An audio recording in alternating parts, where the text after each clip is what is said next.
Hello everyone, this is आदर्श। इस lecture में हम लोग ग्रेविटेशन का फॉर्मूला रिवीजन करने वाले हैं। प्रीवियस ईयर में जो क्वेश्चन आ चुके हैं, जिस फॉर्मूले पे आ चुके हैं, उसके बेसिस पे मैंने ये फॉर्मूला शीट रेडी किया है और साथ में जो भी एडिशनल फॉर्मूला हो सकता है मैंने सारा का सारा इसमें ऐड कर दिया। ठीक है, शुरू करते हैं। नीट 2019, 2013 और 2003 में एक क्वेश्चन आया हुआ था वर्क डन, जिसमें क्या करता था कि सर्टेन हाइट पे ले जाता था, रेडियस इक्वल कर देता था या रेडियस ट्वाइस कर देता था और वहाँ बोलता था कि बताओ इसका वर्क डन कितना होगा। सो उसको बनाने में फॉर्मूला अगर लगाओगे तो थोड़ा लेंदी जाता है। सो इसके लिए ट्रिक क्या यूज कर सकते हो, work done equal to n by n plus 1 into M G R, और जो n होगा वो हाइट इक्वल टू रेडियस होगा। जैसे कि अगर हाइट को तुमको ट्वाइस कर दे रेडियस का, यानी कि n का वैल्यू 2 हो जाएगा, 2/3 आंसर हो जाएगा, 2/2 प्लस 1 यानी कि 2/3 एम जी आर आंसर हो जाएगा। अगर जी का बात करोगे, डेप्थ से पूछेगा तो यहाँ पे G surface 1 minus D by R होता है, और वही अगर हाइट पे पूछता है सो 1 माइनस 2h बाई आर होता है। ठीक है, V1 R1 equal to V2 R2 कहाँ से आया, देखो एंगुलर मोमेंटम जब कंजर्वेशन करोगे तो M1 V1 R1 equal to M2 V2 R2 होता है। ठीक है ना, वहाँ पे मास बराबर हो जाता है, दैट्स वाई यहाँ पे V1 R1 equal to V2 R2 हो जाता है। जब इसके वेलोसिटी करते हो तो v equal to under root 2gm/r होता है। सो वहाँ से ये फॉर्मूला आया कि जो v होता है वो डेंसिटी के अंडर रूट डायरेक्टिव परसेंट होता है और रेडियस के डायरेक्टिव परसेंट होता है। ठीक है, जब निकालोगे अंडर रूट 2gm/r करोगे सो वहाँ पे m जो होता है वहाँ पे क्या हो जाएगा, m equal to density into volume होगा। डेंसिटी के लिए रो लेते हैं और इंटू जब वॉल्यूम करोगे तो 4/3 पाई आर क्यूब होता है। ठीक है, पाई आर क्यूब नीचे हो गया और नीचे आर हो जाता है तो आर एक वहाँ ऊपर वाला आर कट जाता है तो आर स्क्वायर बचता है। सो वो बाहर निकल जाता है तो डायरेक्टिव परसेंट होता है बी के आर से। ठीक है, ऐसे आता है फॉर्मूला। फोर्स के लिए एम ओमेगा स्क्वायर आर होता है। ये जो देखो इंटरस्टेशियल कोई बॉडी होगा ना, उसका स्पीड कितना होगा इंटरस्टेशियल स्पेस में, वो होता है अंडर रूट वी का square minus V of escape velocity का स्क्वायर। डेल्टा यू निकालने का फॉर्मूला होता है mgh/1 प्लस h/re। अगर क्वेश्चन में तुम्हें ये दे दे कि gravitational potential they they, radius of earth का वैल्यू दे दे, ठीक है ना, और बोले तुम्हारा हाइट कैसे निकालोगे, हाइट क्या होगा, सो उसके लिए डायरेक्ट फॉर्मूला लगाना ये H equal to minus B by G minus R. ये प्रीवियस ईयर क्वेश्चन आ चुका है। ठीक है, इसको बना के तुम लोग देखना, बन जाएगा। बस ये लगाना minus B by G minus R, ये ठीक है। अब यहाँ देखो G equal to G M by R square, ये बहुत कॉमन फॉर्मूला है। और ये क्या होता है, जब रेडियस और हाइट को जब इक्वल करके सरफेस के टर्म में पूछता है कि बताओ जी का वैल्यू क्या होगा, सो उसके लिए फॉर्मूला लगाते हैं जी बाई जी डैश या G by G surface equal to R plus H by R का होल स्क्वायर। ठीक है, ये फॉर्मूला कहाँ से आता है, देखो G equal to G M by R square जो होता है, अगर तुम यहाँ पे ये जो मास दिया हुआ है इसको डेंसिटी में कन्वर्ट कर दो, डेंसिटी इंटू वॉल्यूम में कन्वर्ट कर दो, सो वहाँ से ये फॉर्मूला डिराइव होता है। ठीक है ना, और जो सेंटर ऑफ मास जो होता है, सेंटर ऑफ मास होता है, जो सेंटर ऑफ ग्रेविटी होता है वो कोइंसाइड होता है जब वो ग्रेविटी जो होगा, ग्रेविटेशन जो फील्ड होगा वो यूनिफॉर्म हो जाए। ठीक है ना, तब जाके वो कोइंसाइड करता है। रिटार्ड फोर्स जो होता है वो rate of change of momentum, जिसको हम लोग वी इंटू डी एम बोलते हैं। ठीक है, retard force equal to rate of change of momentum होता है। ठीक है, मोमेंटम क्या होता है, एम इंटू वी होता है ना, तो वहाँ पे क्या होता है मास वेरी कर जाता है। सो अगर मास वेरी करता है तो वी इंटू डी एम कर दो।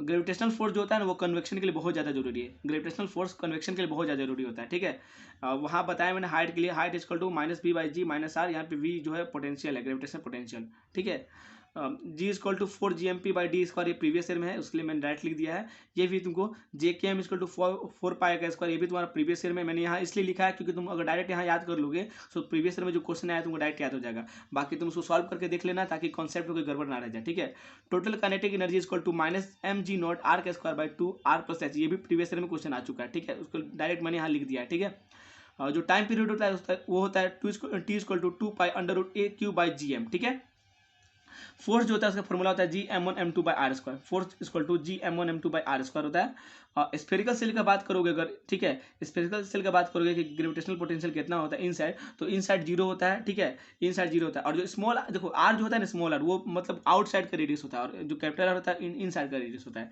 सो स्फेरिकल सेल के लिए इनसाइड में ग्रेविटेशनल पोटेंशियल जीरो होगा, आउटसाइड के लिए तुमको G M by R square होता है, sorry only G M by R square होता है, जहाँ पे आर ग्रेटर देन होगा, तुमको आर ग्रेटर देन होगा कैपिटल आर से, small R greater than capital R, तो आउटसाइड क्या हो जाएगा G M by R square small R square. ठीक है, और सरफेस पे क्या होगा कि आर इक्वल टू आर होता है तो G M by small R के स्क्वायर बराबर हो जाता है। ठीक है, जी हाइट पे अगर तुम निकालोगे, जी निकालोगे हाइट पे कुछ, तो G surface 1 minus 2h by R होता है, और G dash equal to G minus R omega square cos square theta होता है, जहाँ पे थीटा तुमको एंगल ऑफ लैटिट्यूड होता है। ठीक है, जी equal to G M by R square, और हाइट पे जब निकालोगे तो आर प्लस एच का होल स्क्वायर हो जाएगा, तो g equal to G M by R plus h का स्क्वायर हो जाता है। कैप्लर लॉ का बात करोगे तो कैप्लर का 3 लॉ होता है, एक ऑर्बिट, एक एरिया, एक टाइम पीरियड का। ठीक है, सो इसको ऐसे याद करोगे, पहला हो जाएगा ओ ए टी आउट, OAT ओट से याद करोगे 1 2 3। Law of orbit, law of area, law of area में क्या होगा, DA/dt इक्वल टू L/2m हो जाता है, ठीक है। और लॉ ऑफ टाइम पीरियड में कैसे हो जाएगा तुमको, T² directly to R cube, ठीक है। अब अगले पेज पे देखते हैं gravitational potential, gravitational field due to solid sphere. So outside sphere जाओगे, सो ग्रेविटेशनल जो ग्रेविटेशनल फील्ड होगा इसका Gm/r² हो जाएगा, जहाँ पे small r greater than r होगा। सरफेस पे क्या होता है, small r equal to capital R होता है, सो Gm/r²। और इन साइड जाने पे सॉलिड स्फीयर में Gmm/r³ होता है, Gmm/r³, ठीक है। Potential due to solid sphere की बात करोगे अगर, सो आउटसाइड स्फीयर जाने पे क्या होता है, V इक्वल टू -Gm/r होता है, small r greater than r होता है। सरफेस पे बात करोगे तो जो पोटेंशियल होगा वो -Gm/r होता है, जहाँ पे r इक्वल टू r होता है। और इन साइड का बात करोगे तो जो पोटेंशियल होगा -Gm3r² स्मॉल r² 2r³, ठीक है। या फिर तुम इसको डायरेक्ट बोल सकते हो 3/2 टाइम्स हो जाता है सरफेस का, ये 3/2 टाइम हो जाता है सरफेस का, ठीक है। अब बात करते हैं gravitational field due to spherical shell. So outside में देखोगे तो G=Gm/r² होता है, जहाँ पे small r greater than r होता है। सरफेस पे बात करोगे तो G=Gm/r स्मॉल r होता है, जहाँ पे small r equal to r होता है, कैपिटल R। और इन साइड में तुमको ग्रेविटेशनल फील्ड मैंने बता चुका है कि वो 0 होता है। पोटेंशियल का बात करोगे सॉलिड स्फीयर का, ठीक है ना, ड्यू टू सॉलिड स्फीयर।